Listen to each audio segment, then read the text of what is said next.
South Africa's ruling African National Congress committed on Tuesday to amending the constitution to allow the state to seize land without paying compensation. Currently, over 2 decades on from the end of apartheid or racial segregation, white farmers still own the lion's share of the country's privately held land. The ANC had been buying up some of it for redistribution. However, opinion among lawmakers has shifted, and the majority now support taking land without offering compensation. But for that, the constitution had to be changed. That's the move President Ramaphosa now wants to push ahead with. He says the amendment will help drive economic growth. The ANC Lekgotla reaffirmed its position that a comprehensive land reform program that enables equitable access to land will unlock economic growth by bringing more land in South Africa to full use and enable the productive participation of millions more South Africans in the economy. But the plan has been met with sharp criticism from white farmers who have called it catastrophic. Here's how some have reacted. And we are going to live happily ever after.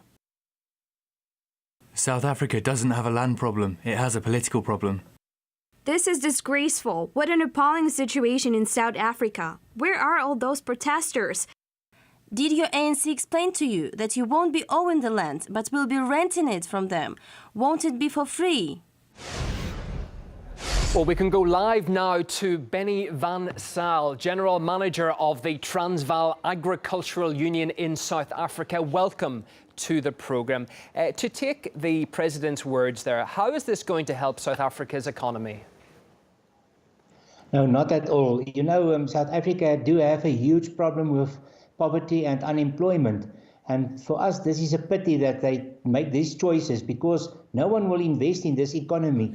And we need growth to actually address the realities of South Africa. So we have great concern about this approach. And that is for us not the way to go.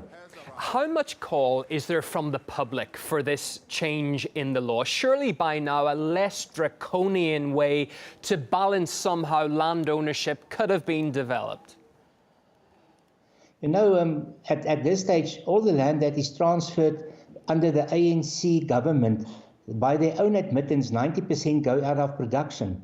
And we cannot afford that because South Africa is a very marginal agricultural country comparing to other countries such as yourself. So for us, this is a pity that they choose this. And now at this public hearings, you have one side, a lot of emotions from people telling that we have to transfer the land back to black people. But there's no argument what are going to be done on that.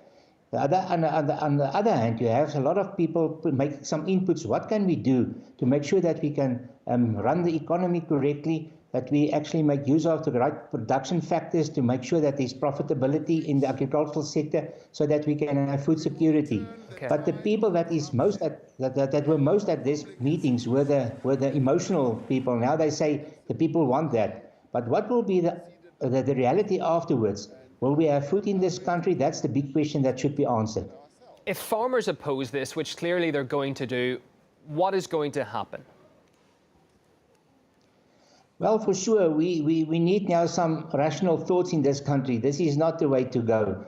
For us, this is a pity that they are going to try and save themselves as ANC, because from the beginning, they run this country by means of promises and by means of fear. And now the thing's catching up with them. Every day we have a lot of strikes, violent strikes, that people are not happy with how the things going in this country. And now they still promise more things and more things. And that is not the outcome for any future. And the reality is, at the end of the day, the poor people will have more problems. They will have more, less things that they can actually build for themselves in the future.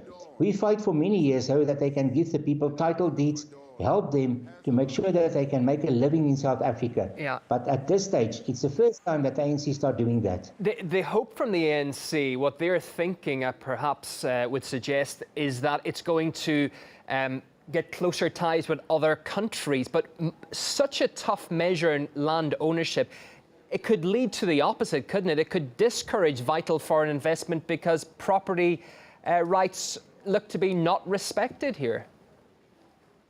Yeah, that is quite right. And a lot of foreign countries already contacted us as an organization and say, if that will be the case, we are not willing to invest in your country anymore. I can give you a lot of examples of people already stop investing in South Africa. And that's the starting point of economic growth. And if you are going to kill that, and that is what's going to be happening if the ANC go through with this, it will be devastating for this country. Do you think that white farmers or the white community, when in the past 20 years, should have perhaps tried to give more amendments to the black majority so that this would not have happened? Now, if you were doing it again, do you think that the white community did everything correctly? From our side, for sure. In 2005, we made constructive proposals to government. How can we solve this problem? And within 8 years, they will have reached their goals, but they sweep it from the table. Why? And until now, it's the first time that they make these promises to the public because they need it for the election. I think the EFF is busy challenging them too much, and now they try to save themselves, and that is what's going on now. Okay. Benny van Saal, General Manager of the Transvaal Agricultural Union in South Africa. Thanks for coming on the programme.